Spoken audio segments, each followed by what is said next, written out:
Most 17-year-olds are all excited about finishing high school and maybe thinking about college. But our next guest is in a class all by herself. A typical teen in some ways, 17-year-old Bronzeville resident Dorothy Jean Tillman also happens to have just earned her doctorate degree.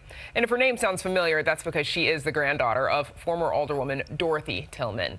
Joining us now is Dr. Dorothy Jean Tillman. Thank you so much for joining us and congrats on your degree. Thank you so much for having me. Thank you. Of course.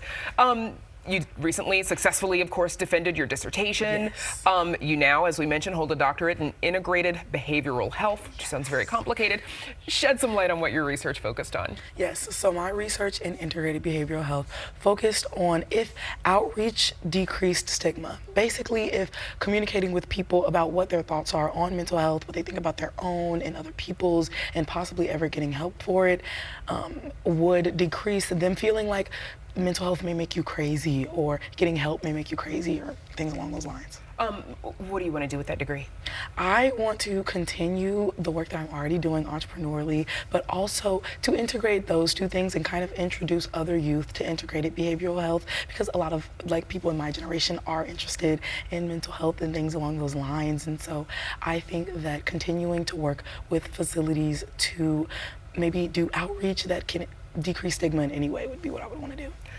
So let's back up a little bit. You were homeschooled, which is one of the fastest growing forms of education in the U.S. Tell us how that worked for you and how you think it contributed to your academic success. Yes, so me and my mom used to wake up every day as early as whatever Starbucks would open, or if we just had to go to the study room in our apartment, we would wake up as early as possible, get as many courses out the way as possible in that moment, and then wake up and do it all over again the next day. I think having that control of my schedule is probably what made the homeschool best for me.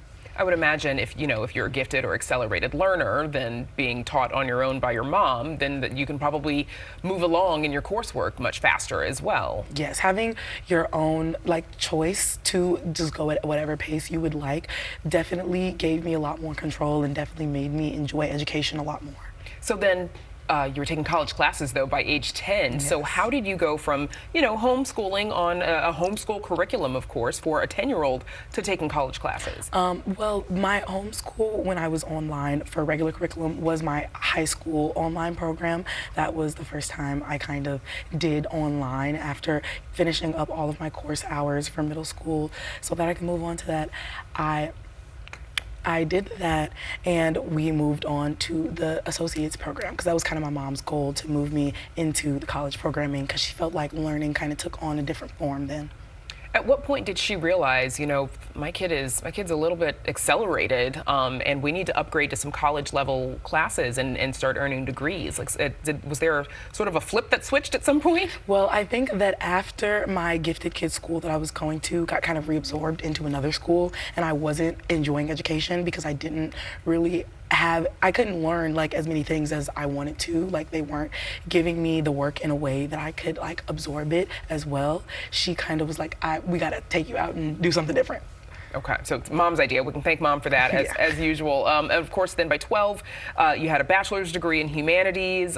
14, you had your master's. Yes. And so I'm guessing was the same process kind of applied throughout, just to keep it going? Yes, it was the online process kind of all throughout. It maybe was different based on a program or something like that. And I did do a bit more in-person proctoring when I was getting my associate's and bachelor's degree than my master's and my PhD. But for the most part, it was kind of the same form.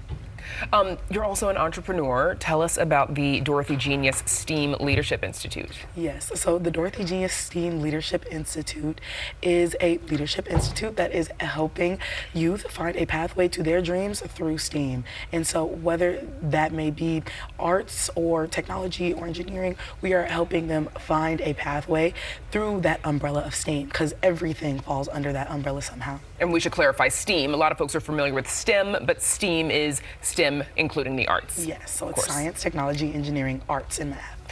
So a lot of longtime Chicago Tonight viewers, they will know your grandmother, of course, Dorothy Tillman, former alderwoman for whom you are named.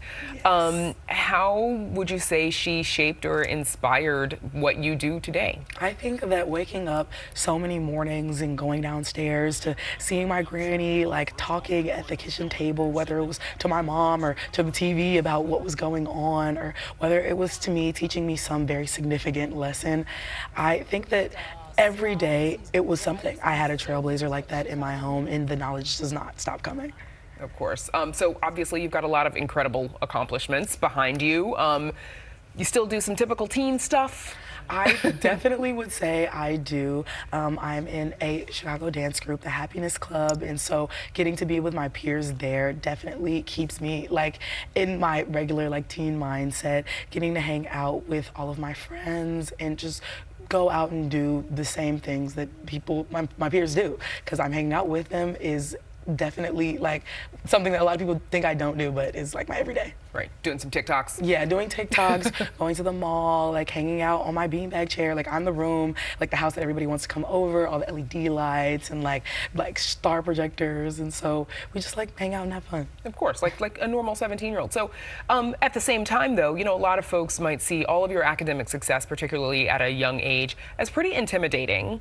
How do you handle that, and what do you want folks to know about you? I think that making it clear that I am very much so a real person. Like I have my ups and downs. I'm coming down with something like today. Like it's definitely making sure that a lot of parents know. You know, I wouldn't want them to share my story and be like, "Hey, look at what this kid is doing. Do this." It would be I want them to share my story and be like, "Is there anything I could be doing as a parent to support you more, to help you more, so we can be a better team?"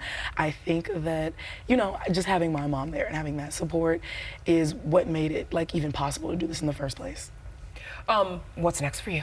I think what's next for me is, of course, continuing my STEAM camp and continuing to grow that and the quality of it and possibly franchise it one day. Definitely would love to work with youth in different areas and mental health spaces about just decreasing their own stigma, because it is normal for everybody to have like mental health. That's when you're happy, when you're sad, when you're angry. All of it is your mental health. And so I just think that next for me is definitely traveling and learning more about myself, but continuing on my entrepreneurship journey and integrating that with my degree. It's a little late for a gap year, but you could definitely take some time off, right, after all of this. Definitely a month or two. Definitely a month or two, a gap month, as they call it. Congratulations again, Dorothy Jean Tillman. Thank you so much for joining us. Best of luck. Thank you. Of course.